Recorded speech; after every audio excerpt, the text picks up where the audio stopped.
indulgence, may I request the nominee on a follow-up to the majority leader's question? Your campaign pledge of 1 million, one district, will it be additional to the 3 million? That is times 275 times 4 years times the exchange rate. I'm just asking whether it will be additional to what the majority leader has already identified. Will it be a standalone, or we expect if it was 3, we should expect +1? Thank you. Thank you. It's noted, Chairman. Honorable Kufo. Congratulations on your nomination to this high office of Finance Minister of the Republic of Ghana. The immediate past Finance Minister of the erstwhile Mahama administration indulged in what he termed smart borrowing, which led to ballooning debt and out-of-control interest payments. How do you intend to reverse this situation? Thank you very much, Mr. Chairman.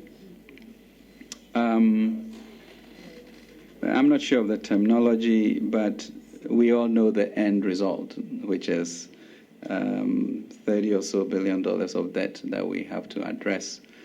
40% of that is domestic and 60% is international. However, 80% of the interest charges is domestic, and we're talking about $2.4 billion equivalent, and 20% then is the external cost of the interest. So we need to truly look at this domestic debt and somehow inoculate it, ring fences and inoculate it, because we are going to be spinning forever with that quantum of 72% debt to GDP. So our challenge in restructuring engineering is now to look at this domestic debt and see whether, A, we can extend the tenor, B, whether a combination of foreign versus CD will be the balancing act that we have to do. But it's something that has to be addressed immediately and with rigor. We were lucky in 2001 to have a HIPIC program, which then led to quite substantial debt forgiveness. We don't have that now, and so we need to think. And hopefully, with the Wall Street experience and the network in the financial industry, this is where we'll bring something to bear to try and solve this problem. But it is serious.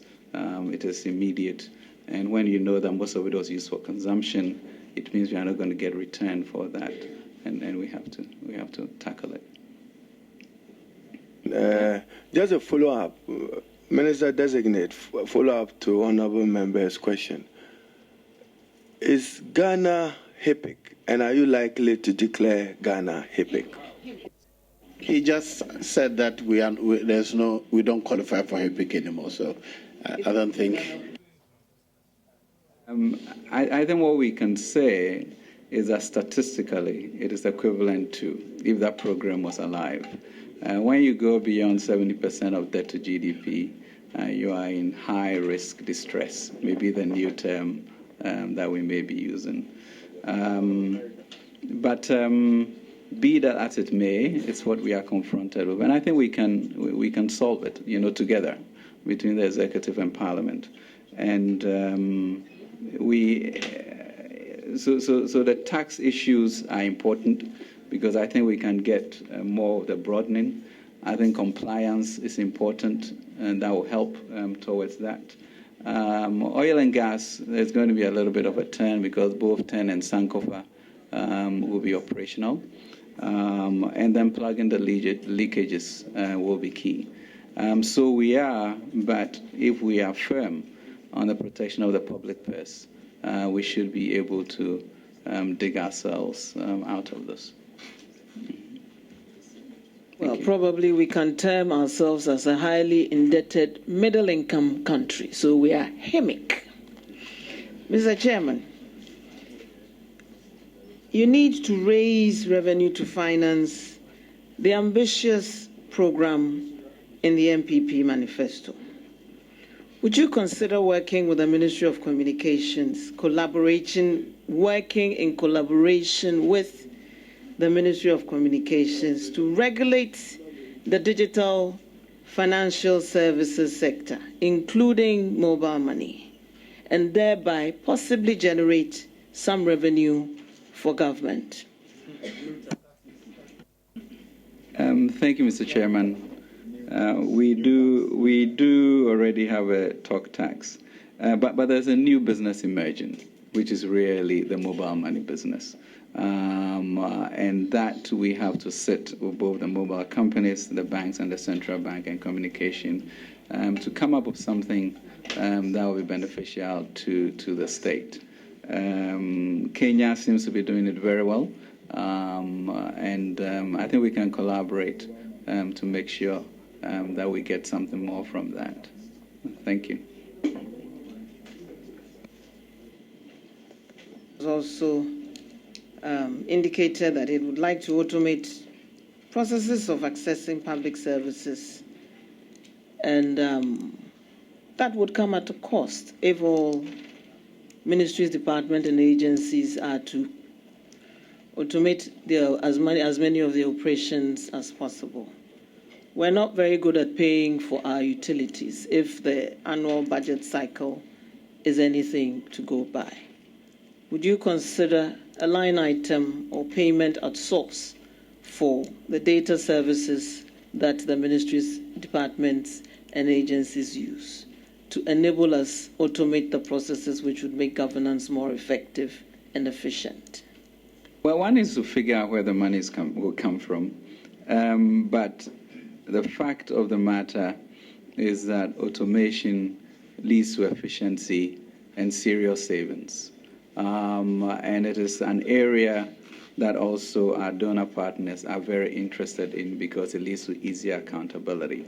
So my suspicion is that we can get partnership to implement our e-governance vision, and which will lead to serious savings for us.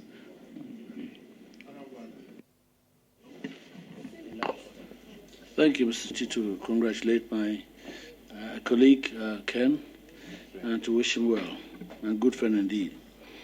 I have a very simple question. Considering the infrastructure deficit that we have in Ghana and the situation in which we find ourselves today, God willing, if we can bring inflation down, would you consider long-term debt as an option to finance this infrastructure, especially special purpose bonds, revenue bonds, or project-linked bonds, if you will? And if you do consider that as a good option, you must have a very, very intensive capacity building program to support the local government system in terms of managing the funds that are going to go there.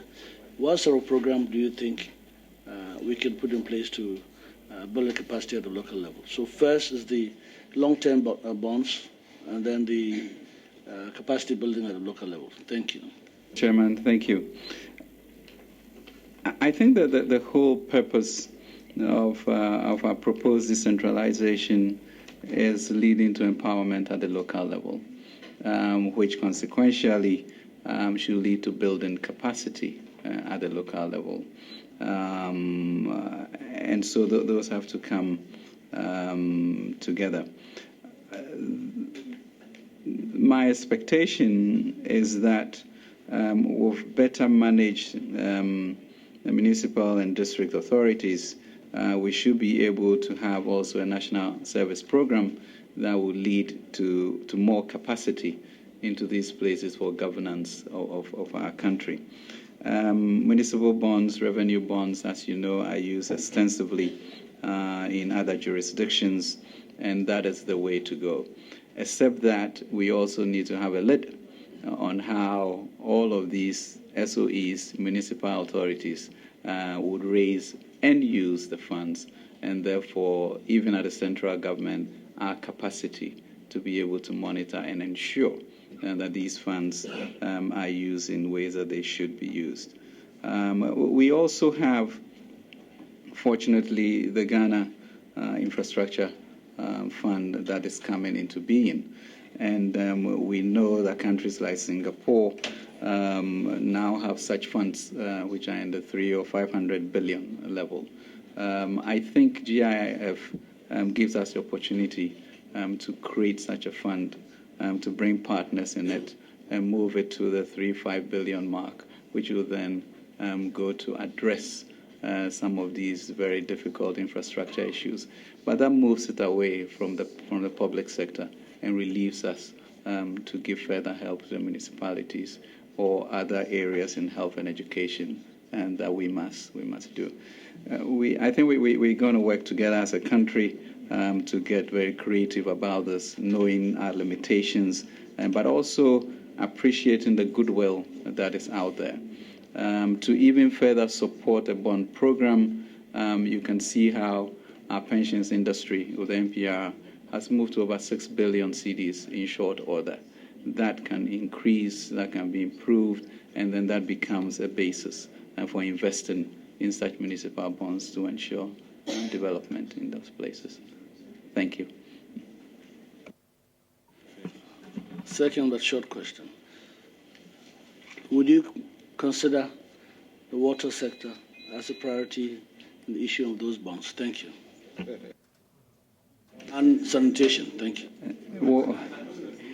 Water is life, and we will be there. Thank you.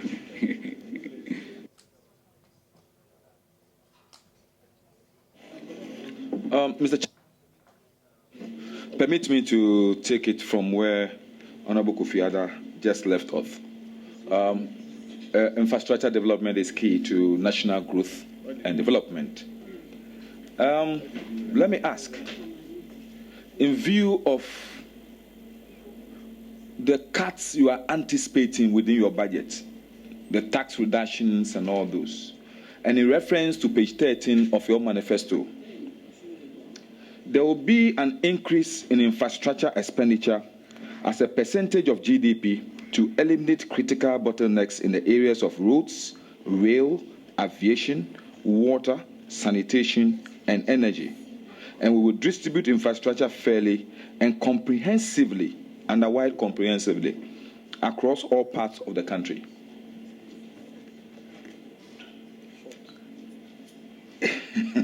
How do you intend to finance such a comprehensive infrastructure development of the country in the midst of the tax cuts that you are anticipating?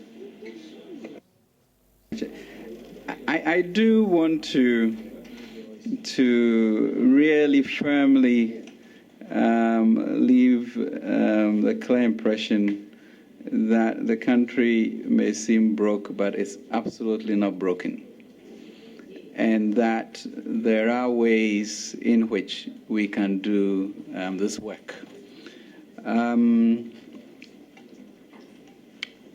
As I mentioned, we have the Ghana Infrastructure Fund, for example.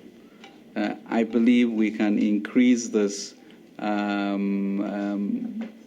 about $3-5 billion to be able to help do some of this work. I think when you begin to target these specific funds, such as the money to the constituencies directly, you can ensure that infrastructure in those constituencies are being taken care of. So, and then for a country of this nature, 15% of our revenues being used for capital expenditure infrastructure is inadequate. It needs to be at least 30% for us to have an impact. So that is our challenge. And Honorable Sir, if we look at the issues that the Auditor General brings out, there are real money in savings that we have to confront. Corruption at 5%, leads to about $4 billion for us, and we can do something about that. Reducing interest rates will cut away maybe $1 billion from your 2.4 that you are spending, and that would help. And if we are committed, both House and Executive, to infrastructure development, those reallocations as a priority will be done to ensure that this country moves forward. Mr. Chairman, I'm happy that the Ghana Infrastructure Fund is really a good project after all. Now, Mr. Minister Designate, let me take you back. Your budget will definitely include estimated oil receipts. Trading Economics, that's a renowned nation-to-nation economy data site, says Ghana posted a 4.8% downward growth in the second quarter of 2016 due to 49% fall in oil output. Will it be fair to label a government incompetent if receipts from oil revenue goods and make goods and services fall?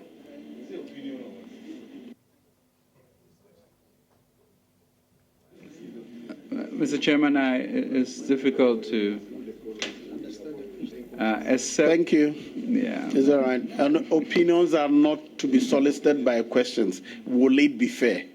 And he says he would not offer an opinion. Can he ask another question?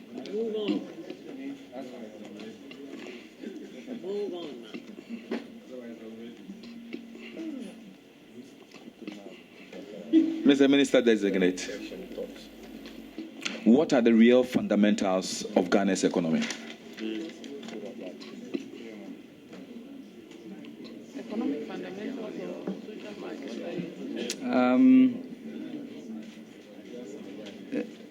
I think really the issue may be what has gone wrong. Because we have strong resource base, good sized population, reasonable, impressive, educated people, and governance is one of the major weaknesses. So for me, is what I say the Minister of Finance should be looking to do, which is sort of professional accountability and to be able to protect the public purse. The risk of debt distress, that remains high. We need to look at that. Refinancing of our risk and weak fiscal performance, which might undermine investor confidence, is something we need to address. Financial sector weakness is something we need to look at. You have a banking sector that has maybe a balance sheet of about 60 billion compared to a GDP of 150 billion. The banking balance sheet should be bigger than that. And so what do we do to create a stimulus and give them space to be able to lend to the private sector? That's going to be key. So I think it's really addressing the ills that we have put ourselves into and confronting it and saying that if we also double our revenues, which I believe we can, and if we do a stimulus, not lose taxes, but actually create a stimulus for payment, we will do well. And then when you back it with resources like oil and cocoa more efficiently, and what are the things that we want to develop, I think we will be the type of country that our founders expected us to be. And I'm confident that can be done with some rigor. And it's an issue of urgency, I would say. And we pray that the good Lord will give us the strength and concentration to focus on this in this public service. My Joy Online on the 25th of April 2016 reported that Ghana is ranked the second among the highest interest rate countries in the world. In your view, what should be a practicable interest rate and how can this be achieved? Yeah, Mr. Chairman, Honorable, I don't think this is really a mystery, and not a mystery in the sense that if you spend more than you earn, you get into trouble. And if you spend more than you earn and that spend is on consumption and not investment, you get into even more trouble. So we have to cease and desist from that, and you are then beginning to get in some stability or some discipline. So that's really key, containing our expenditure, finding some relief for fiscal space, bringing interest rate down, which means, therefore, the private sector can perform. Honorable Sir, I believe that the protection of the public purse is going to be key, and there's then enough resources to be able to do what you desire for your constituents. I'm just very comfortable with that, and I hope that we can work together towards that. Honorable Obiama. Thank you, Mr. Chairman. Mr. Chairman, I have three major questions for Finance Minister Designate. As the banking sector, the pension fund, and the cocoa sector. Now, probably the shortest one is cocoa sector. Do I get the impression that the finance ministry is ceding the cocoa sector to the agri sector? The announcement I heard gave me that impression. I don't know whether that is really the situation, given that the Ministry of Finance plays a very major role when it comes to financing the purchase of cocoa, etc., etc. Thank you very much. I think it's kind of broader than that, and maybe more philosophical about it. Our reason for being in cocoa should predominantly be because there's a huge resource envelope there, and we need to be able to ensure that when the syndications are done, it is done right with the correct people, and we should be interested in that. As to whether fertilizers or haulage or cocoa beans, I'm not sure that's necessarily where we want to go. So to protect the finance ministry from getting into products, and who knows, I mean, cocoa may be the number 10 cash earner in a few years. Am I at finance going to be responsible for every place that had that, So let us recalibrate what we are supposed to do at finance, look to where the revenue is, make sure we can monitor it and get the best out of it, look at where expenditures are, make sure we are, and just, keep ourselves, clean, looking really at the money matters of this country. So that, for me, is why that should be, and I expect it, therefore, that the people in agriculture should know more than I should know in finance. But when it comes to the money aspect of any of these places, we'll be right there at the table, guiding and ensuring that we get the best from it. Thank you, Mr. Chairman. The second issue is on banking. Page 10 of MPP's manifesto, we've made it very clear, and I quote, "After 8 years of mismanagement, the banking system has been pushed to dangerously fragile levels. Rising state-owned enterprise debts owed by government to the bulk oil distribution companies, BDCs, and inadequate supervision of microfinance companies have escalated the level of non-performing loans to as high as 19.3% in May 2016. Obviously, what we are saying here is that the banking sector is collapsing because of government's activities.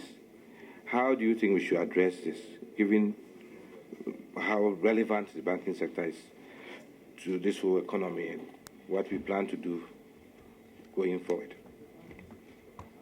I think it's really kind of a delicate balance here, but certainly they are under strain. And as I mentioned earlier, the balance sheet, which is about half of your GDP, does not bode well in terms of their capacity to help. Yes, the NPLs have gone up, but partly because of the BDC's issue with regards to power, and that again leads to the issue of licensing, where BDCs have increased from 5 to about 30-something, making things difficult to manage. But you know that the previous government did establish an SPV called ESLA, which was supposed to gather certain proceeds to pay the banks and to pay the BDCs. That has to continue so that some of that debt is supported. We need to really examine the possibility of strengthening these banks so that, and taking and reducing our interest rates such that buying government paper is not attractive to them, and that will be by strengthening the economy. But there may need to be a stimulus of some sort to shore up the banking balance sheet and to be able to do what we want to do. Thank you. The last one, Mr. Chairman, is on the SNIT and pension funds. We have stated on page 127 of our manifesto, and I quote, "Currently, the financial viability of SNIT is in question. The World Bank, in its 2016 report on governance of SNIT, states that the assignment of pension benefits for housing of workers under the National Pensions Act, as well as pay or outstanding contributions to pension funds, including Tier 2 contributions for public sector workers." What are your views on this, and how do you think we should go about, and also the pension funds as they are now? Thank you very much. This is the reality, and the challenge for us as a nation is what do we do? But we still predominantly have a young population, which means they'll be working longer. It is possible to extend, if we find the jobs for them, that's correct. We could also possibly be moving the retirement age, which then gives you space for people to work longer, and then therefore the need for those payments at that time do not crystallize. The Tier 3 voluntary schemes, I don't believe have been exploited as much as they do, as they can. That will give us another chance to bring more money to support that, and also coverage for people. So I think there are very active things we could do for this. We do have some issues with the Tier 2 for workers, and we need to be sitting down with them to agree on at least a cutoff date, make sure that each individual worker is given what they are due or what we agree to, so that can be rationalized. Yes, these are the problems that confront us, but I think there are solutions if we put our mind to it, and there's general trust and goodwill, and that we do want to solve it. So we shall do it. You should also note that if an actuarial person is doing analysis and is assuming a 2, 3, 4, 5% growth in your economy, it comes up with something different if we're able to achieve our double-digit growth, which then brings in a lot more resources to this. So once minds get to this actively, we should be able to stem this tide. Honorable Kujo. Mm-hmm. Thank you, Mr. Chairman. First, I would like to throw out a statistic that appeared in 2015 report of the Public Procurement Authority, which said 666 sole source contracts were signed using a 250 working day a year taking out Saturdays and Sundays. This averages almost three sole source contract a day, which is very alarming, using this essential element of public procurement, because we believe some situations will warrant sole sourcing, but when it has become rampant, as stated in the report, it becomes worrying. What should we expect from your tenure? Mr. Chairman, Honorable, this really is not going to be tolerated. First, we need to figure out whether there are 30 contracts being given a day and only 3 are sole source, for us to determine whether the magnitude is something that we have to worry about, okay? But once we determine that it is worrisome, then we begin to look at the values for these contracts and whether we really are getting value for money. My suspicion is that we are challenged in that respect. So sole sourcing is allowed in the law, but under certain clear guidelines, and those guidelines must be followed. I think we should just get used to not having emergency situations, being able to plan properly, and therefore not forcing ourselves into sole sourcing. Those usually emergencies become the reason why you should. But in countries like Rwanda, you won't even try to do sole sourcing because the consequences are swift and immediate. And that is the type of public protection, first protection, that we would like to see happening here. Mr. Chairman, my next question relates rather to SEC, Securities and Exchange Commission. In the not too distant a time away, you were operating under SEC.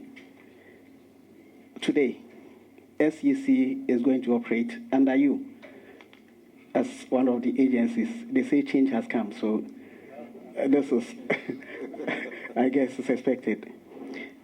One of the mandates in the securities industry law is really development of exchanges. Your experience in stock exchange cannot be doubted at all. But my concern is our economy's linkage to agric and talking about commodities exchange.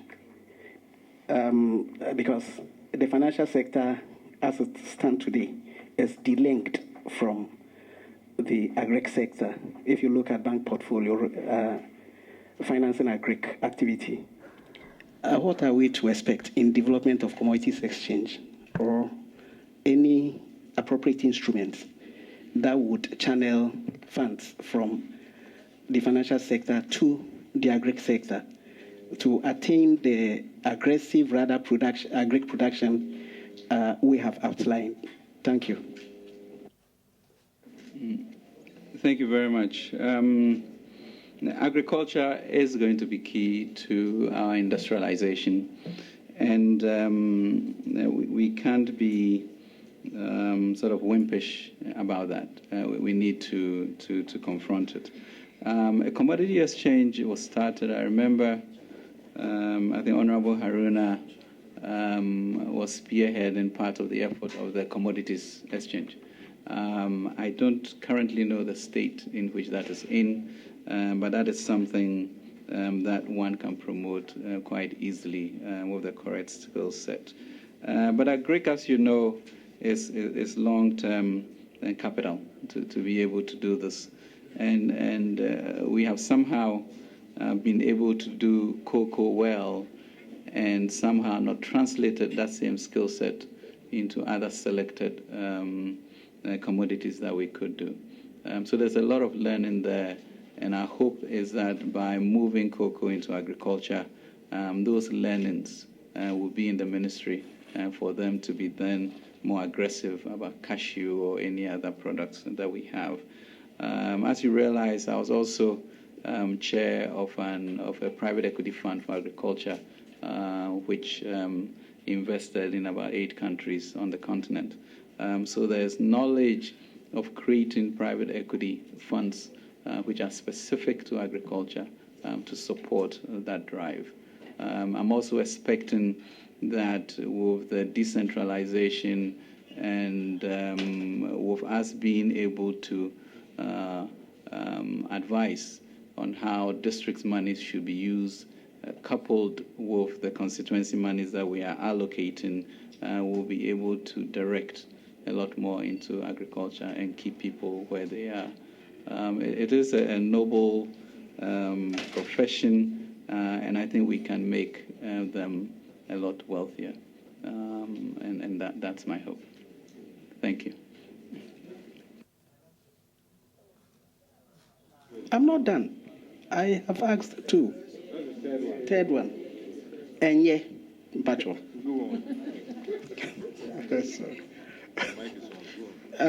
Thank you, Mr. Chairman.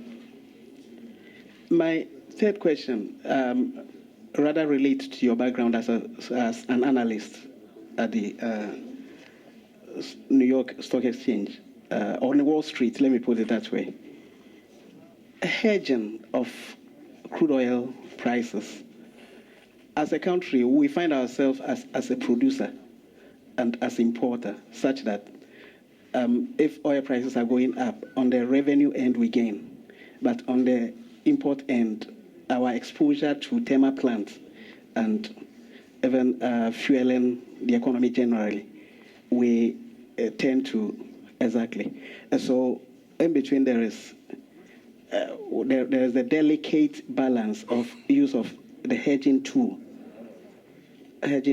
to address that problem. Are we to benefit from your background as a former stock analyst from the Wall Street? Thank you. I mean, certainly it's easier to comprehend, and it does not. It increases kind of the instruments that we can bring to bear because one understands that. So we will examine all of that. But truly, our mix for energy and power, we should also be looking at gas, very, very strongly, because we should have a definite strategy to reduce power prices in the long run. And I think we have enough gas to be able to support that. But yes, instruments like hedging and derivatives, maybe more, will be examined carefully. There are also risks to it, but they have proven to sometimes help countries. Thank you. Thank you very much, Mr. Chairman, and congratulations, Mr. Ofori-Atta.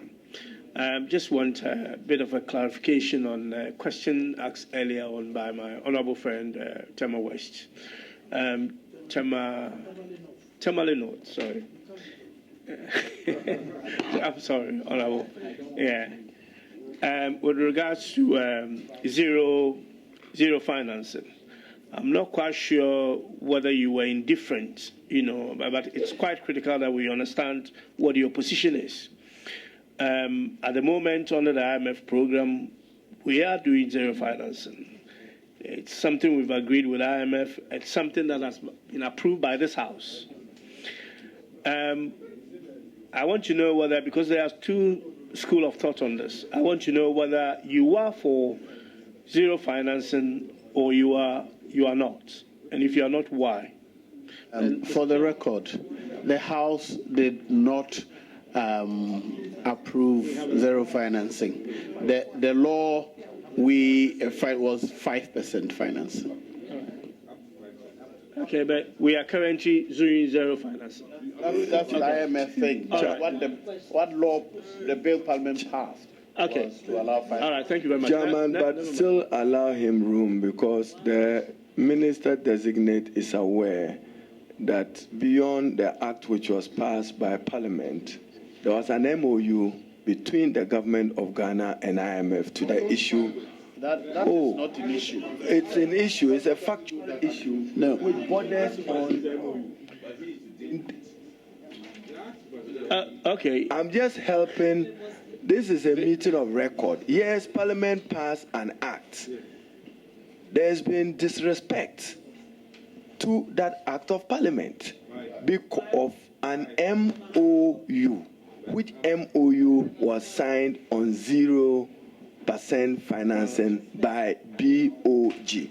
And indeed, the EMFP, which I'm just helping him so that you accommodate him. The the Memorandum of Understanding Ghana signed had what he referred to as 0% financing. You can relate to your law, but just fair to him that there's something like that, please.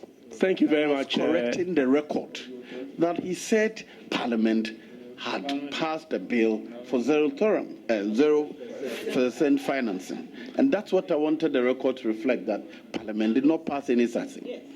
Thank you very much, Mr. Chairman, and thank you for the correction. But the fact of the matter, or what is practically happening on the ground, is that we are currently doing zero financing. I just want to know the Minister Designate's position on that, whether he is for zero financing or against zero financing, and why. Thank you. Thank you very much. I mean, first of all, we are not breaking the law because our law from Parliament said up to 5%. Zero is part of that. Now, what was the reason for signing that MOU? It might have been because of lack of trust, that we won't behave ourselves, etc. But practically, you are doing that now. So there's learning in the market. I think every country should have some wiggle room, and the fact that I have 5% does not mean I'm going to get there. But I think we are big boys and girls, and we'll start living within our means. And so I will stick to, I'll support Parliament's position on the law.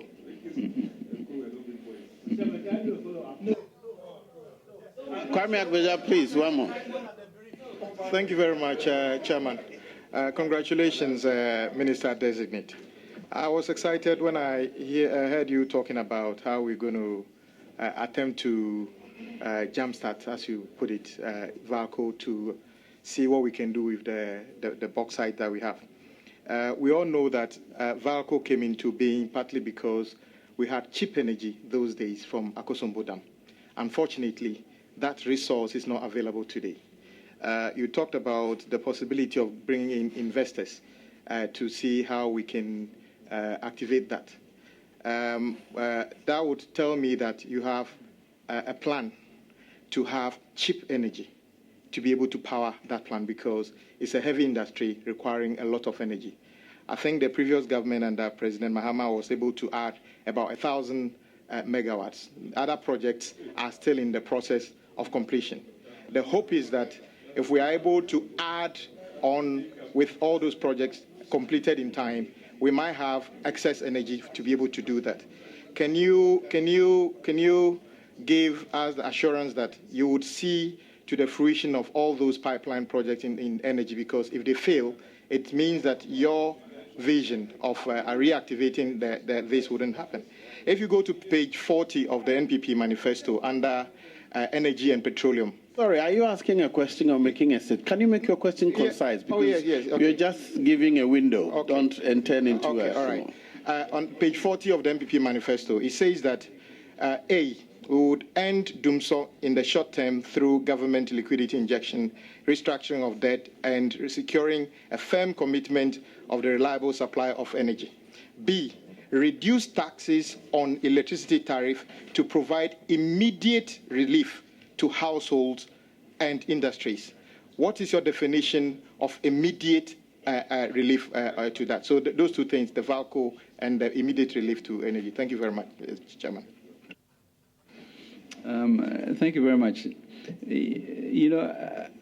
I think underlying all of this, Mr. Chairman, Honorable, is our energy mix. So the faster we develop our gas-oriented power, is going to be very helpful in this. And that certainly will sustain any bauxite industry that we want to. With regards to the question of immediacy, of reducing electricity tariffs to provide immediate relief to household and industry, we started working some numbers on this. And it's also predicated on gas prices. So as to whether this will be able to be done through the President's first budget or not, the EMT is still working on that, and we've had a meeting also on this already. Thank you.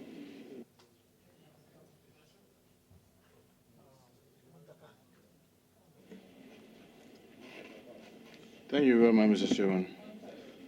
Mr. Chairman, I want to find out from the nominee. Earlier, I heard him talk about the Zongo Fund. I'm from the Zongo, and I'm very proud of it. I want to know, are they going to do this by administrative measures or through laws? And to what does he anticipate the activities that are going to be embarked upon with the fund?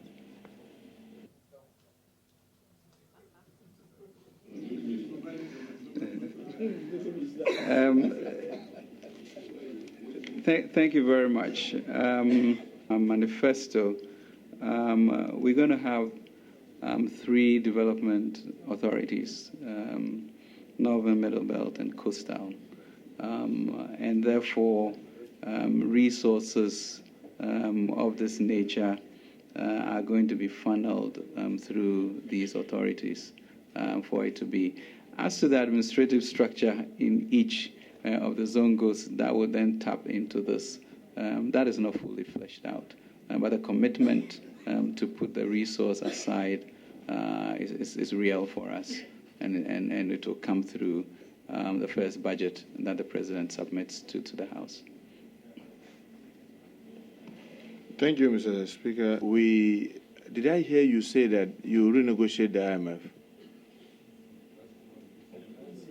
I think the senior minister said he will review, but I would use the word, renegotiate. Renegotiate. I mean, I was listening to him, and I think he was very clear that if you have gone into a partnership with someone, certain targets are supposed to be met. Those have not been met. It is time to look at it and really assess where we want to go. As he mentioned, there's going to be a staff visit in the first week of February, and that will lead to sort of all of us coming to terms with where we are with the economy, and therefore see whether the program that we had for 3 years will be able to lead us to the type of solution they wanted by end of December. And so we're going to be firm about what it is that has to be done for fiscal stability and consolidation to get the best terms for Ghana. Are you also of the view that, like the senior minister designate mentioned, that you need to you borrow at a better terms, as he may call it, so that you create some fiscal space? Because I'm asking this because you are going to be the finance minister if this House approves that. But he said that. I wanted to be sure whether that is also your thinking, because you are going to lead that, to create that space for other expenditures. Thank you very much. We certainly will be working together as a team with the EMT. But yeah, it does lie in the finance ministry's domain. You have a certain level of debt over a certain tenure, which is crippling. So what do? You seek to, in a sense, extend the tenure, which, assuming you don't even borrow anymore, and you have still your 30 billion, and you are able to elongate that to 10 years. That immediately gives you relief. Okay? Now, if you now want to also borrow so that you change the nature of your domestic debt in particular, it is a replacement of debt. So it's not necessarily new. It's new terms for that.